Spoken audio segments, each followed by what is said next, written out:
I admire Joe Kent and am grateful that, he made a point when he left of like saying why, but I personally would much rather have him on the inside. I'd much rather have Tulsi Gabbard on the inside. If Tulsi Gabbard hadn't been on the inside, would we have had a public airing of the assessment is they are nowhere near having a nuclear weapon? If Mark Wayne Mullen had been in that job, do you think he would have said that? Or do you think he could have been manipulated by the White House before that testimony to say something else? Well, the new acting director of national intelligence will not be Mark Wayne Mullen, thankfully. It's going to be someone even worse than that, because President Donald Trump has decided to appoint Bill Pulte, a real estate developer with absolutely no national security or intelligence experience whatsoever. And that's going to be the person replacing, at least temporarily, Tulsi Gabbard in the office of DNI. Yeah, they're making a mockery of our government. So who is this rando? And he's going to be in charge of national intelligence? To me, it has a couple of components, Anna. Yeah. One is we don't care about running the government well at all. We don't care about you guys. We don't care if we miss a threat because Donald Trump decided to put his shoeshine boy as head of director of national intelligence when he doesn't know a single thing about intelligence. The second thing it tells me, Anna, is they're thinking, what difference does it make? We get all of our intelligence from Israel anyway. Well, look, you might think that Trump is exaggerating by referring to Pulte as Trump's shoeshine boy. Cenk isn't exaggerating. What did I say? Trump. Ooh, that hurts. Okay, sorry about that. Misspoke, obviously. No, but it's not much of an exaggeration once you learn how Trump got to know Pulte in the first place. So let's get into the details. So while Pulte, by the way, currently serves in the Trump administration in a completely different role, okay? So he intends to continue in his role as the director of the Federal Housing Finance Agency and chair of Fannie Mae Freddie Mac. Now, did he have any experience with the regulatory world? No, of course not. Pulte had no government experience before Trump appointed him to lead the Federal Housing Finance Agency. Shortly after arriving at the agency, he began to gut it, firing sizable chunks of the boards of both and appointing himself as chair. Now, if you're wondering, well, what is this guy's background? He's an heir to a real estate developer empire that was built by his papa.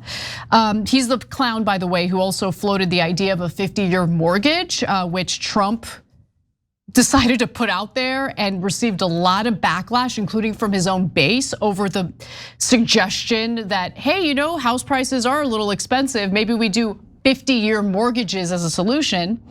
He also bought his way into Trump's orbit by buying a membership at Mar-a-Lago and made substantial donations to Trump's campaign. So that's how Pulte got on Trump's radar.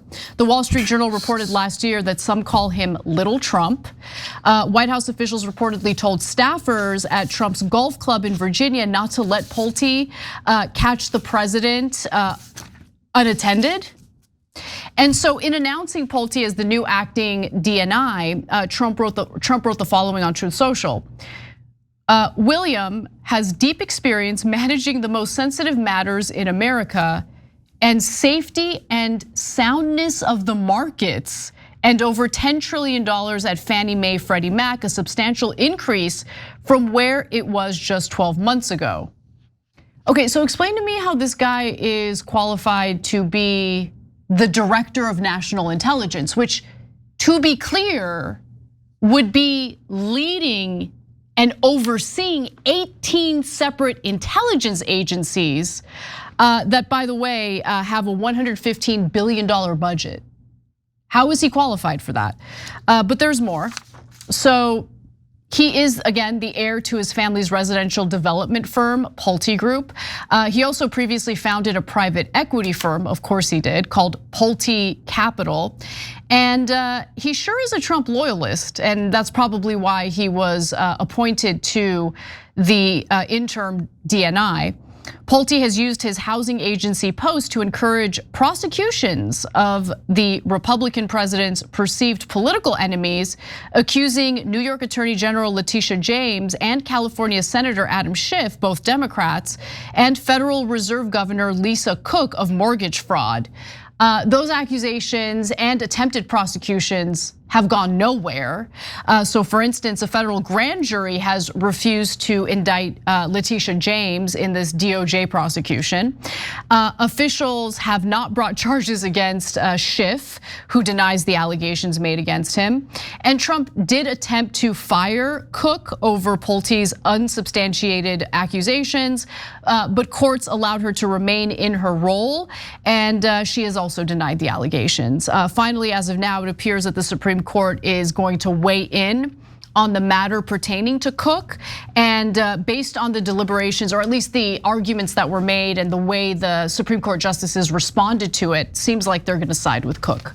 Yeah, so this is interesting because to me, this brother gives off Hunter Biden energy, right? So Hunter Biden is both a Ukrainian gas expert and a modern artist, right? So Bill Pulte is both an expert on housing and national intelligence? Absolutely, Cenk. What is he, a polymath? He's a Leonardo da Vinci? He's like, oh yeah, I'm great at science and art. Last month, the Supreme Court cleared the way for Alabama Republicans to pursue a new voting map, and the coverage of that decision split almost instantly along partisan lines. Now on the left, a high factuality source says this decision paves the way for racial gerrymandering. On the right, a mixed factuality source frames it as a fix for Democrat-friendly congressional districts. So which one is it? Well, this is a major story that could affect the balance of power in the midterms, and without ground news, it would be a whole lot harder to instantly see that partisan split across the more than 200 sources covering it. That's exactly why I recommend ground news. You just saw how easy it is to look at one story and immediately compare who's pushing what. Ground news is a website and app that pulls together reporting from across the political spectrum so you can compare how the same story is being covered, see the bias distribution, check the factuality ratings of the sources, and even see who owns the outlets behind the reporting. Ground news also has a blind spot feed, which highlights stories that one side of the political spectrum is barely covering at all. So you're not just trapped inside the version of events your usual media bubble wants to feed you. If you're tired of being fed somebody else's narrative, I genuinely recommend Ground News. Go to ground.news/TYT or scan the QR code. Using our link gets you 40% off the Ground News Vantage plan, and you can also gift a subscription directly through Ground News. No, he's great at dumbass ideas. He's great at telling Trump what he wants to hear, whereas Tulsi Gabbard made the mistake of briefing Congress on something that was accurate, which was that Iran was not building nuclear weapons. That pesky fact got in the way of Trump's plans, so she got frozen out. Yeah, so Pulte gave him the two dumb ideas that Anna told you about. Hey, let's go after all of your political opponents based on flimsy charges that'll never stand up. If like he told me that, I'd be like, wait, number one, that's deeply immoral and corrupts the American government. Number two, it's not gonna work. So no, idiot, right? Trump instead was like, so they tried it and it didn't work and he was humiliated. But he's like, oh, I like you, you're loyal. And you come up with super dumb ideas. So dumb, I like them.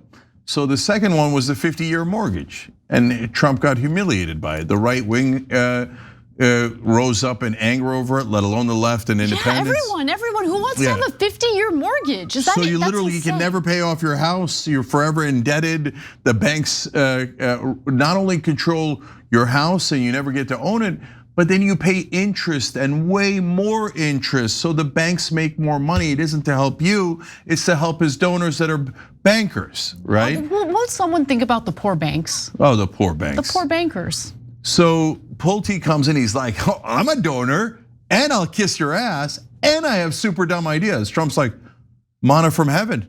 How do I, you know what? I don't know, if he keeps going, Trump might put him in charge of something else too. I wouldn't be surprised. Look, right? Trump isn't interested in listening to anyone about anything.